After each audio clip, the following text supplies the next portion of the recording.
Ora, aqui está um dos smartphones que ganhou mais tração e atenção nos últimos tempos. O burburinho foi tanto que eu convenci a Oppo a emprestar-me este Fine X9 Ultra para eu testar durante as minhas férias barra trabalho nos Estados Unidos. Claro que ele está carregado de especificações valiosas e eu já lá vou, mas antes de eu partir, a grande questão que eu tinha é: vou arrepender-me ou não de me socorrer apenas deste peixinho para as recordações desta semana? Olá, eu sou o Rui Toqueira. Se ainda não subscreves o canal, trata disso agora. Espreita também o meu Instagram, eu tenho publicado por lá outros vídeos com coisas que vi na América e que não passam por aqui, pelo YouTube. Por exemplo, podes ver uma visita guiada à Google ou um drone como nunca viste. Enfim, espreita porque eu acho que vais gostar. Vais gostar também de saber que os Prime Days da Amazon estão quase aí. Sim, eu já sei precisamente as datas, mas não as posso revelar. E sim, a minha fonte na Amazon também já me enviou uma primeira lista secreta, daquelas com descontos. Eu não sou a brincar, são centenas de milhares de artigos com desconto. Portanto, se queres seguir o canal melhor informado em Portugal sobre a Amazon e sobre os descontos que aí vêm, só tens uma coisa a fazer: segue-me. E se queres dar um passo extra, também podes seguir ou no Telegram ou no WhatsApp. É super fácil no WhatsApp. Eu lá diariamente publico uma lista com os melhores descontos, com os preços mais baixos de sempre em muita tecnologia. Portanto, se me seguires, vais ver que vais poupar um dinheirão. Mas avanço então para a análise e vou começar pelo design e pela construção, porque este smartphone não te vai deixar indiferente. Visualmente, eu acho o equipamento lindíssimo, tem muita personalidade, tem linhas muito bem conseguidas. Eu adoro esta traseira com estes pormenores aqui em pele falsa, é mesmo muito bonita. Seja como for, há duas coisas que vais sentir logo no primeiro instante. Assim que pegas nele, vais ficar impressionado com o peso. É um equipamento pesado, são 236 gramas que se notam bem. A outra coisa que vais reparar é a espessura dele. O módulo das câmaras na traseira é gigante e contribui imenso para que o telefone seja bastante espesso. São mais de 9 milímetros, bem mais do que isso também nesta zona das lentes. Portanto, o Fine X9 Ultra parece uma câmara compacta com um ecrã colado deste lado. A favor dele tens a robustez. Este bichinho vem blindado com uma certificação fundamental. IP69 é uma coisa que muitos smartphones gostavam de ter e não têm, não chegam lá. O que isto significa é que ele aguenta mergulhos em água doce durante meia hora, 1,5 m de profundidade, mas também jatos de água de alta pressão atirados para cima dele. Teoricamente ele aguenta. Aqui no vidro da frente o que tens é o vidro Gorilla Glass Victus 2, portanto proteção máxima. É um nível de construção em que nada foi deixado ao acaso. No ecrã, e eu falava do ecrã, no ecrã a Oppo costuma ditar regras.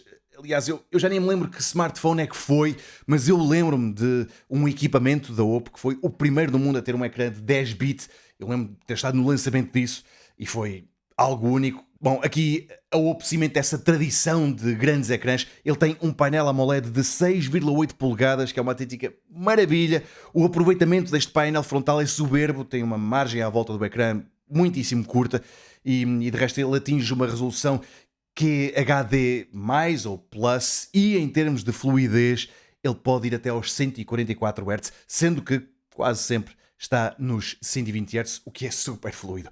Seja para consumires multimédia ou para veres as fotos que tiras na rua, este ecrã é impecável. O brilho máximo que ele faz são 3600 nits de pico. Na prática, mesmo sob um sol agressivo, vais continuar a ver tudo o que aqui se passa com toda a clareza. Depois tem também uma tecnologia muito fixe que é de polarização circular.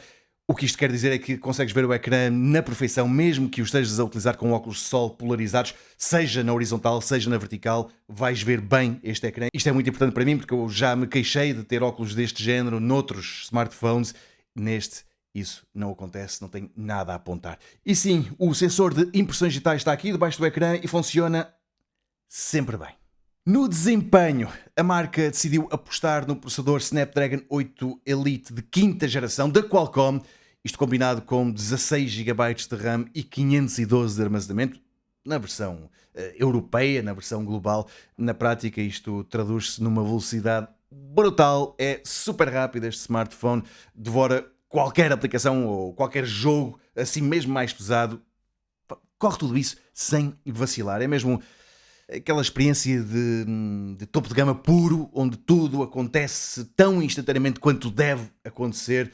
É um poder absolutamente brutal. Neste campeonato eu só tenho elogios a fazer à Oppo. Seja como for, como eu te disse logo no início deste vídeo, para testar a sério este smartphone, eu decidi levar o X9 Ultra comigo para a minha viagem nos Estados Unidos. Ele andou no meu bolso em São Francisco, usei-o também com muita frequência no meio da natureza, no Parque Nacional de Yosemite, que é um espanto.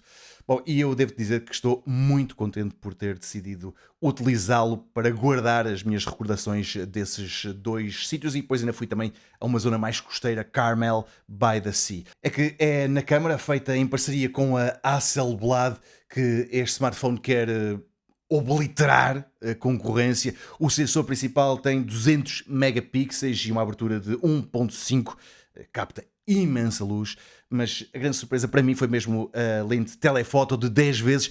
Eu normalmente não sou grande fã de lentes de zoom extremo nos smartphones, aliás, eu disse-o muitas vezes nos Samsung S Ultra, até que a Samsung deixou de o fazer, e eu acho que bem, porque aquelas câmaras não eram grande coisa, mas neste caso, eu gostei mesmo muito de utilizar essa aproximação máxima. Mas ainda genericamente sobre o zoom, ele traz então uma de 3 vezes com um sensor de 200 megapixels e depois a tal outra que eu acabei de te falar, que faz o zoom óptico de 10 vezes, essa tem um sensor de 50 megapixels. Esta é então periscópica.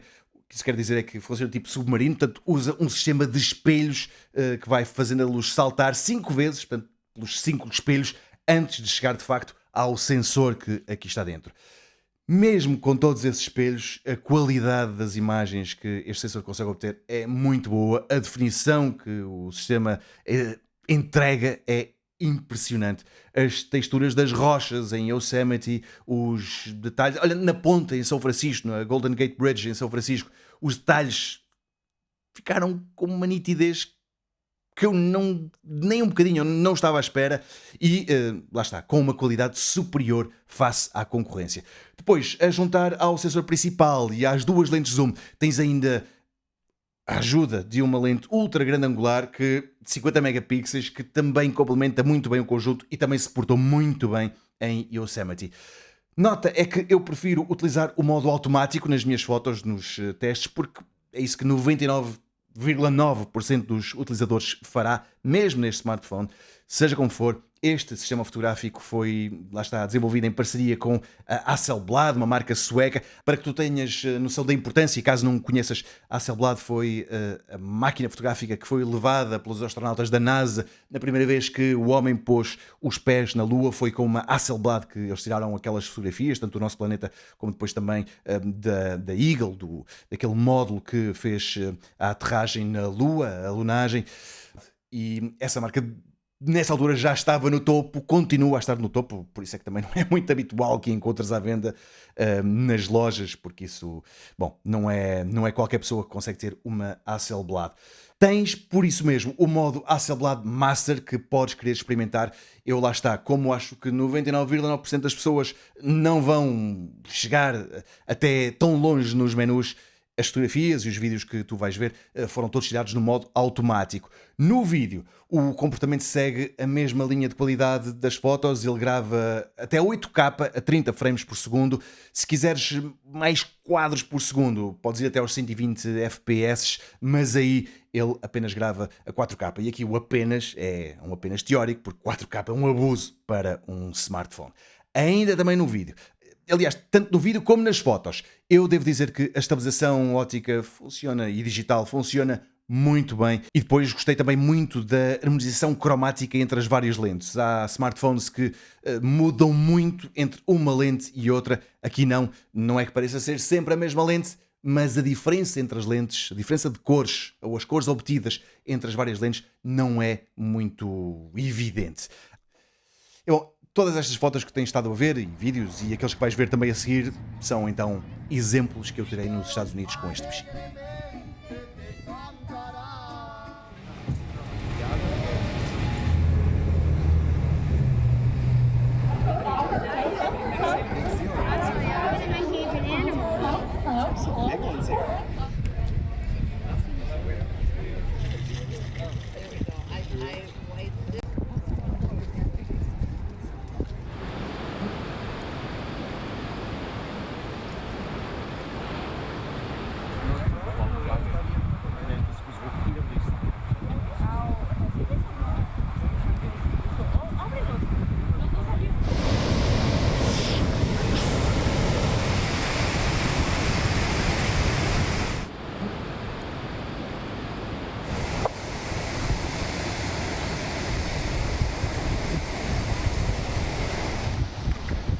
Há, no entanto, um pormenor aqui nas fotos e nos vídeos que convém destacar, é que a Oppo colocou aqui um botão lateral, eu penso que dá para ver, é alaranjado.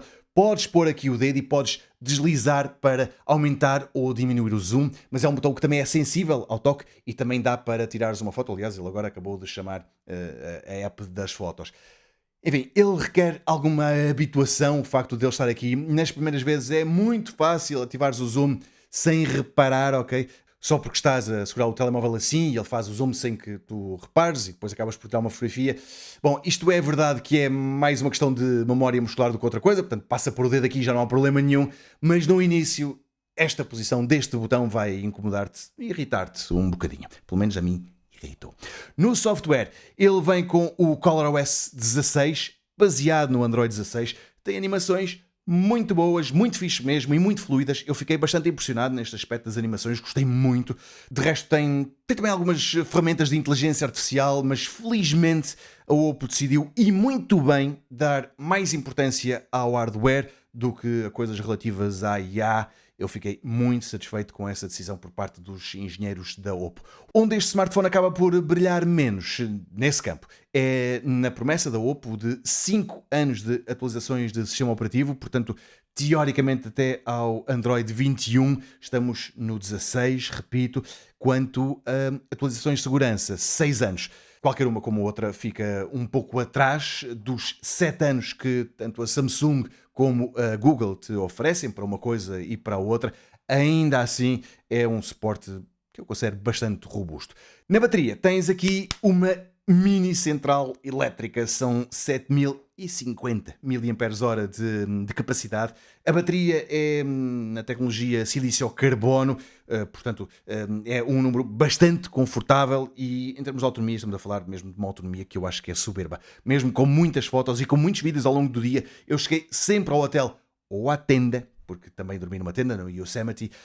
Bom, à noite ele ficava a carregar, claro, mas chegava lá com bateria e depois de carregar a noite inteira estava pronto para mais um dia de enorme trabalho. Quanto ao carregamento, ele teoricamente consegue carregar a 100 watts, com ficha, 50 watts se for sem fios, mas para isto eu tenho duas notas para te dar. A primeira é que o carregador não vem dentro da caixa, estamos na União Europeia e são regras da União Europeia. A segunda é que a Oppo é chatinha nestas coisas do carregamento e para atingir a velocidade máxima sem fios ou com fios, só com um carregador da marca é que consegues lá chegar. Portanto, mesmo que compres um carregador de outra marca de 100 watts, ele não vai carregar a 100 watts. Não vai andar muito longe, é verdade, mas pelo menos aqueles 100 watts ele não atinge porque a Oppo não quer, porque a Oppo dá uma de Apple, vá, e tranca este sistema e só funciona com carregadores SuperVOOC. Mas mesmo assim, eu francamente não sei a que velocidade é que carreguei, mas ele carrega rapidamente a mesma com um carregador rápido normal. Agora, antes da conclusão final, deixa-me lembrar-te para subscreveres o canal. Aqui, como vês, o que há é tecnologia, só grandes marcas e sempre analisada de uma forma rigorosamente independente. Aqui não há nem nunca houve um único vídeo patrocinado, seja de que forma for, nenhuma marca me paga para dizer aquilo que ela gostaria que eu dissesse acerca dos seus equipamentos, nomeadamente este Oppo. Deixa-me também dizer-te que encontras links para este bichinho e para algumas alternativas na descrição do vídeo, portanto aqui em baixo, e também no primeiro dos comentários, que eu vou lá deixar isso afixado no topo. Espreita, porque pode haver descontos que tornam estes equipamentos ainda mais apetecíveis. Mas então, quanto à conclusão final, a verdade é que no final de contas este Oppo Find X9 Ultra deixou-me muitíssimo satisfeito, mais do que eu pensava. Ele é bonito, é super rápido, está repleto de características de topo, não lhe falta mesmo nada. E claro, aquilo que me deixou mesmo contente é que ele tem um conjunto de câmaras formidável e que me garantiu excelentes recordações da viagem. É verdade que é pesado, é verdade que este módulo das câmaras aqui é espesso e também é verdade que, bom, na Europa o preço, digamos que não é para todos, mas quem quer o topo absoluto em termos de fotografia e de vídeo, convenhamos que o resultado final compensa não só o tamanho e o peso, como também o investimento. Eu sou o Rui Tocana, subscreve o canal, deixa um gosto deste vídeo e toma lá um grande abraço.